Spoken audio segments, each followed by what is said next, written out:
وہ بالکل بچپنے کے جیسا ہوتا ہے. ہمیں گود میں بھی لینا پڑتا ہے نا, اپنے ہاتھ سے لقمہ بھی انہیں کھلانا پڑتا ہے, ان کے آنسوؤں کے قطرات کو بھی پہنچنا پڑتا ہے, ان کی تیمارداری بھی کرنی پڑتی ہے. لیکن اگر پیشاب و پاخانہ بستر پہ ہو جائے تو اسے صاف بھی کرنا پڑتا ہے. اللہ اکبر. لیکن میں آپ سے پوچھنا یہ چاہتا ہوں کہ عالم تو یہ ہے کہ اگر کسی کے ماں باپ بڑھاپے میں پہنچ جائے اور اگر بستر پہ پیشاب و پاخانہ ہونے لگے تو کیا ہوتا ہے کہ آدمی منہ پہ کپڑا باندھ کے نا اور اسے صاف کرتا ہے. کیوں؟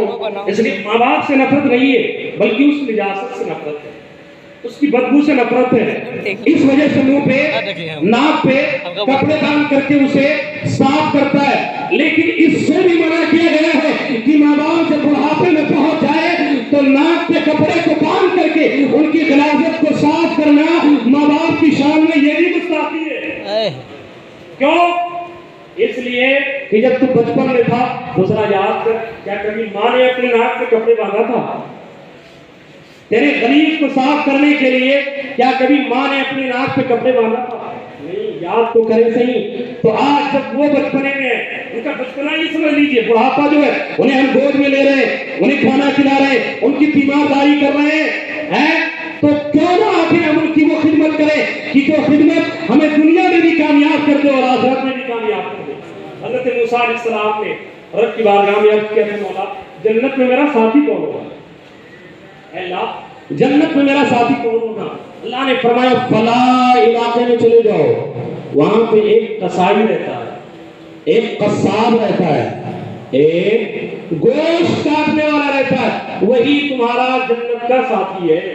حضرت موسیٰ علیہ السلام گئے, پتہ لگاتے لگاتے دوڑ کر کے گئے, رخت سفر باندھا گئے, پہنچے وہاں پہ تو کیا دیکھا, وہ دکان پہ بیٹھے اور وہ کیا نام ہے باقی کو لے کر کے گوشت کاٹ رہا ہے. حضرت موسیٰ علیہ السلام بیٹھ گئے کہ آخر ہم دیکھیں تو پورے دن کہ آخر کون ایسا عمل کرتا ہے کہ رب نے مجھے میرا ساتھی اسے جنت میں بنا دیا. حضرت موسیٰ علیہ السلام بیٹھ گئے اور بیٹھنے کے بعد آپ پورا دن اس کے پاس بیٹھے رہے, اس نے ایک نماز نہیں پڑھی, کیونکہ حضرت موسیٰ علیہ السلام کے دور میں تو 5 نمازیں تھی ہی نہیں.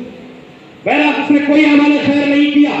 حضرت جب شام تک آیا, حضرت موسیٰ علیہ السلام سے اس قصاب نے کہا آپ صبح سے بیٹھے, اب تک بیٹھے, کہاں جانا ہے, کہاں قیام کرنا ہے؟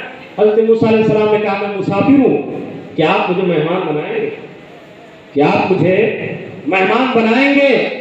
اللہ اکبر. قصاب نے کہا ٹھیک ہے آپ مسافر ہیں تو میرے مہمان بن جائیے. اب حضرت موسیٰ علیہ السلام کو شام کو اپنی دکان بڑھا کر کے وہ نوجوان گوشت کا قیمہ بنایا, اور قیمہ بنانے کے بعد وہ تھوڑے گوشت کا ساتھ میں لیا. حضرت موسیٰ علیہ السلام کو لے کر کے اپنے گھر پہ پہنچا. ایک ٹوٹے پھوٹے جرجر گھر کے اندر وہ رہتا تھا. اس کی ایک بوڑھی ماں پورے دن اس کے انتظار میں رہا کرتی تھی. اللہ اکبر. پورے دن اس کے انتظار میں رہا کرتی تھی کہ میرا بیٹا آئے کچھ کھانے کا انتظام کرے. جب وہ نوجوان پہنچا گھر پہ, حضرت موسیٰ علیہ السلام کے ساتھ میں اپنے ہاتھ سے گیا قیمہ بنایا, روٹی چپاتی بنایا, اور بنانے کے بعد میں حضرت موسیٰ علیہ السلام سے کہا میرے مہمان آپ پہلے کھانا کھائیں گے یا میرے ساتھ میں کھانا کھائیں گے؟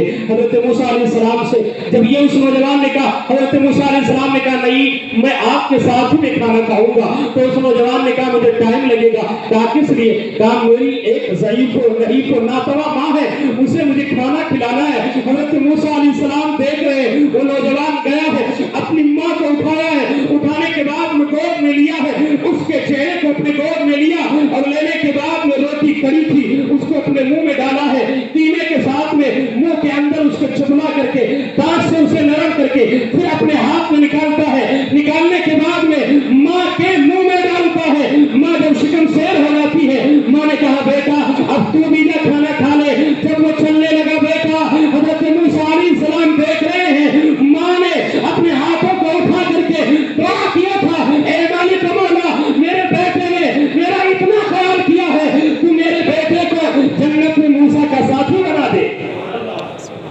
ماں نے دعا کیا.